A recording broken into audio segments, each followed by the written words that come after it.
Hey, what's up guys? It's Dylan Long here.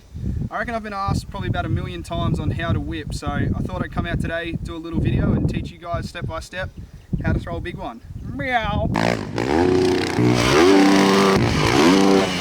In saying that, it's not as easy as just going out and doing what I say and it all just happening for you. You got to go out and sort of try and get that feeling for yourself. Whipping isn't all just about being a robot and just, doing the lean and doing what I'm going to say. It's more of a feeling, so you got to go out there and just give it your best shot and practice as much as you can until you learn that feeling. So the first thing I would do is to start off small. I would just jump half of a jump to a quarter of the jump and just get used to whipping the bike out and landing a little bit sideways, because that will happen from time to time when you're doing whips, especially when you're doing big ones. Sometimes they don't want to come back to where you want them to be.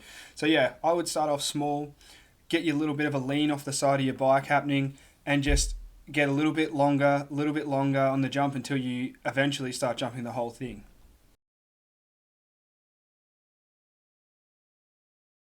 Now, there are a few different ways that you can whip. You can stand up whip and you can seat bounce whip. The first one I'm going to go through with you is the seat bounce whip. So as you're coming up to the jump, you kind of want to lean off to the side of your bike a little bit, and as you get to the very top of the up ramp, you're going to want to pull the bike down and at the same time pull your body up. And as your force of your body comes back up, you will then be able to bring the bike back to the center.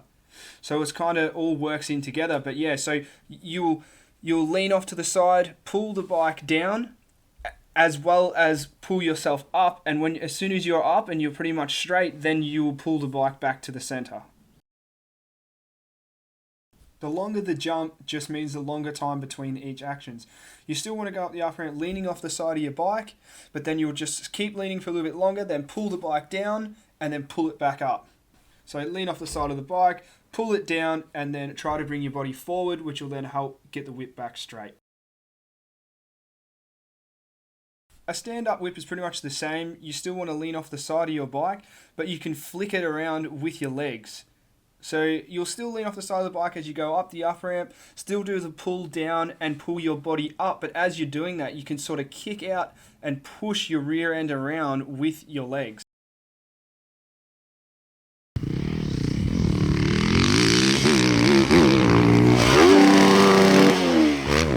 I recommend using higher gears when you're first learning to whip, just because once you get the whip out sideways, sometimes it wants to get stuck, and being in a higher gear when you rev the bike, it seems to want to pull the bike back around and bring it back straight. But when you're in a lower gear, it wants to rev out a lot more, and you sort of just get stuck there and it doesn't want to come back for you, which is never a good thing.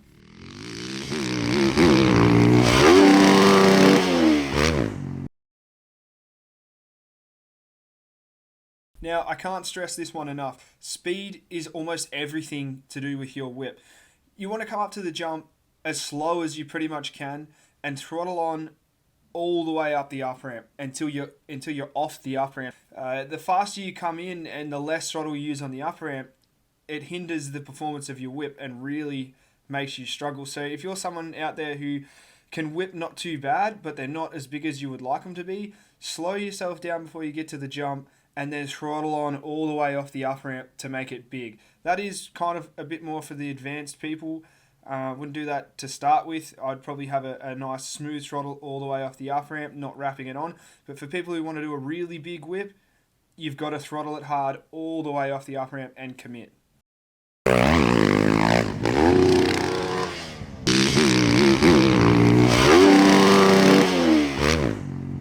So that's it for my how to whip video. I hope you guys enjoyed it. I know it's a lot to take in, but I hope it helps someone out there to learn how to whip a little bit better.